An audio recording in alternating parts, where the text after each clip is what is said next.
ಶ್ರೀಗುರುಭ್ಯೋ ನಮಃ. ಹರಿ ಓಂ.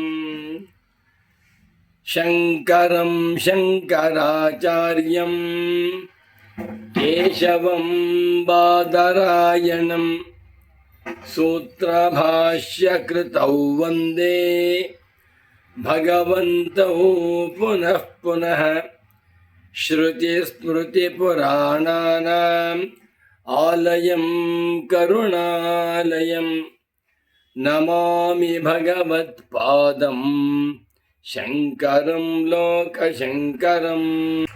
ವಂದೇ ತಂ ಸಚ್ಚಿದಾನಂದಂ ಯತಿವರ್ಯಂ ಮಹಾಮತಿಂ ವೇದ ವೇದಾಂತಸಾರಜ್ಞಂ ಸದ್ಗುರುಂ ಪ್ರಣತೋಸ್ಮ್ಯಹಂ. ಶ್ರೀಗುರುಂ ಪ್ರಣತೋಸ್ಮ್ಯಹಂ. ಸದಾಹಂ ಸಂಪ್ರದಾಯಜ್ಞಂ ಸಂಯಮೀಂದ್ರಂ ಸದಾಶ್ರಯಂ ಸದ್ಗುರುಂ ಸಚ್ಚಿದಾನಂದಂ ಸದಾಚಾರಂ ಸಮಾಶ್ರಯೇ. ಶ್ರೀಮಚ್ಛಂಕರ ಭಗವತ್ಪೂಜ್ಯ ಪಾದಮಹಾಸದ್ಗುರುಭ್ಯೋ ನಮಃ. ಶ್ರೀ ಶ್ರೀ ಸಚ್ಚಿದಾನಂದೇಂದ್ರ ಸರಸ್ವತೀ ಸದ್ಗುರುಪಾದುಕಾಭ್ಯಾಂ ನಮಃ. ನಮೋ ನಮಃ ಶಂಕರ ಪಾದುಕಾಭ್ಯಾಂ.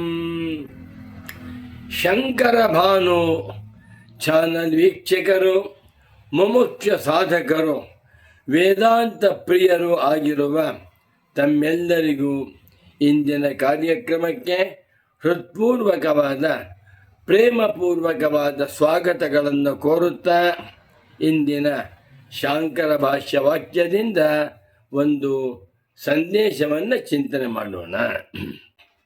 ನಾವುಗಳು ಮುಮುಕ್ಷುಗಳಾಗಿದ್ದೇವೆ. ನಮಗೆ ಬ್ರಹ್ಮಜ್ಞಾನ ಬೇಕಾಗಿದೆ. ಬ್ರಹ್ಮಜ್ಞಾನ ಪ್ರಾಪ್ತಿಗಾಗಿ ಮುಮುಕ್ಷುಗಳಾದ ನಾವು ಏನನ್ನು ಮಾಡಬೇಕು? ಪ್ರಶ್ನೆ. ಈ ಪ್ರಶ್ನೆಗೆ ಭಗವತ್ಪಾದ ಶಂಕರಾಚಾರ್ಯರವರು ಕಾಟಕ ಭಾಷ್ಯದಲ್ಲಿ ಒಂದು ಸಂದೇಶವನ್ನು ಕೊಟ್ಟಿದ್ದಾನೆ.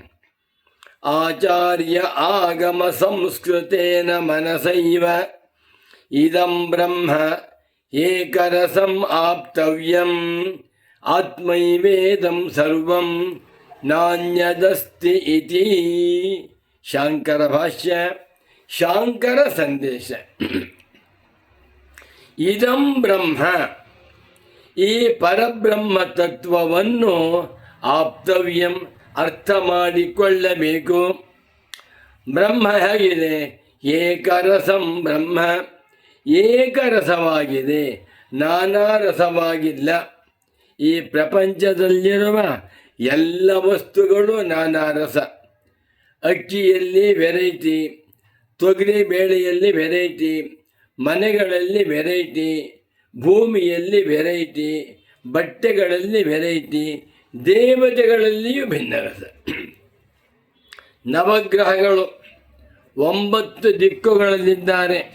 ಒಬ್ಬ ಗ್ರಹ ಮತ್ತೊಬ್ಬ ಗ್ರಹದಂತೆ ಇಲ್ಲ.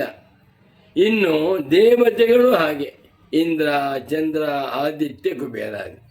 ಏಕರಸವಾಗಿರುವಂತಹದ್ದು ಪರಬ್ರಹ್ಮ ಮಾತ್ರ. ಪರಬ್ರಹ್ಮದಲ್ಲಿ ಯಾವ ಯಾವ ಭಿನ್ನ ರಸಗಳೂ ಇಲ್ಲ. ಏಕಮೇವಾದ್ವಿತೀಯಂ, ನಿರ್ವಿಶೇಷವಾಗಿ, ನಿರುಪಾಧಿಕವಾಗಿ, ನಿರವಯವವಾಗಿರುವಂಥ ಬ್ರಹ್ಮಕ್ಷಸರು ಏಕರಸಂ ಬ್ರಹ್ಮ. ಎಲ್ಲ ವಸ್ತುಗಳಲ್ಲಿಯೂ ಸಮಾನವಾಗಿದೆ. ಸುಹೃನ್ಮಿತ್ರಾರ್ಯುದಾಸೀನ ಮಧ್ಯಸ್ಥದ್ವೇಷ್ಯ ಬಂಧುಷು ಸಾಧುಷ್ವಪಿ ಚ ಪಾಪೇಶು ಸಮಬುದ್ಧಿರ್ವಿಶಿಷ್ಯತೆ. ವಿದ್ಯಾ ವಿನಯ ಸಂಪನ್ನೆ ಬ್ರಾಹ್ಮಣೇ ಗವಿ ಹಸ್ತಿನಿ ಶುನಿಚೈವ ಶ್ವಪಾಕೆ ಚ ಪಂಡಿತ ಸಮದರ್ಶಿನಃ. ಹೀಗೆ ಏಕರಸಂ ಬ್ರಹ್ಮ, ಬ್ರಹ್ಮವು ಏಕರಸವಾಗಿದೆ, ಸಚ್ಚಿದಾನಂದ ಸ್ವರೂಪವಾಗಿದೆ. ಇಂಥ ಬ್ರಹ್ಮವನ್ನು ಮುಮುಕ್ಷ ಸಾಧಕರಾದ ನಾವುಗಳು ಕಥಂ ಪ್ರಾಪ್ತವ್ಯಂ, ಹೇಗೆ ಹೊಂದಬೇಕು? ನಾನೇ ಬ್ರಹ್ಮ ಎನ್ನುವುದನ್ನು ಹೇಗೆ ತಿಳ್ಕೊಳ್ಬೇಕು ಎನ್ನುವ ಪ್ರಶ್ನೆಗೆ ಎನ್ನುವಂಥ ಜಿಜ್ಞಾಸುಗಳ ಸಂಶಯಕ್ಕೆ ಭಗವತ್ಪಾದ ಶಂಕರಾಚಾರ್ಯರ ಉತ್ತರ ಮನಸೈವೇದಮಾಪ್ತವ್ಯಂ. ಕಾಠಕೋಪನಿಷತ್ತು.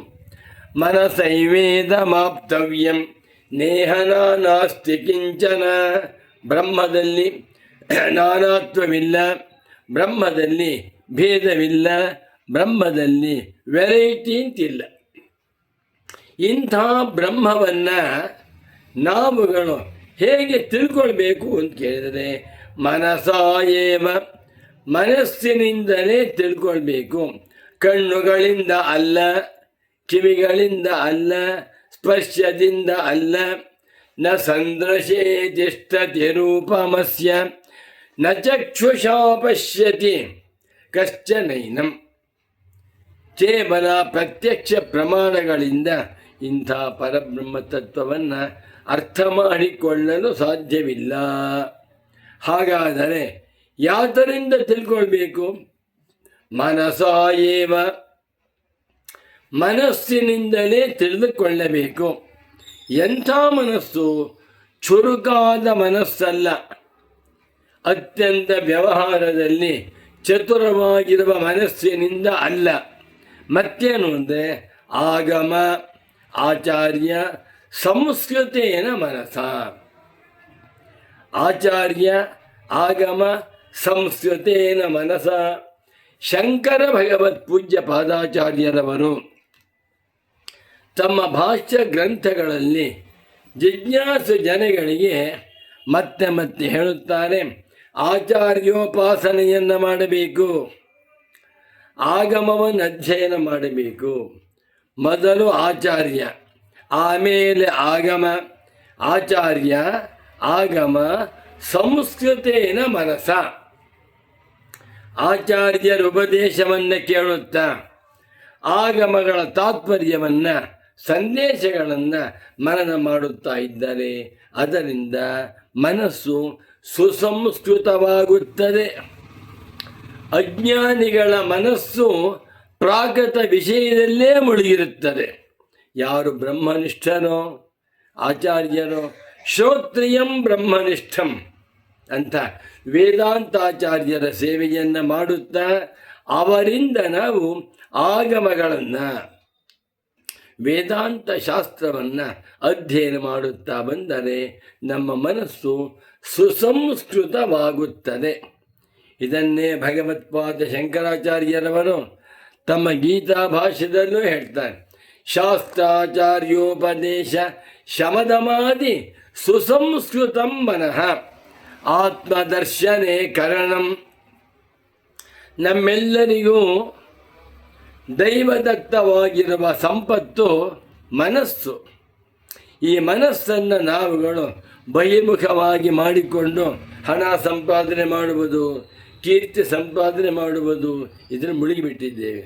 ಈ ಮನಸ್ಸು ಸುಸಂಸ್ಕೃತವಾಗಿ ಬೇಕಾದರೆ mind should be made purified, mind should be cultured. ಈ ಮನಸ್ಸು ಒಳ್ಳೆ ಸಂಸ್ಕಾರ ಕೊಡಬೇಕು.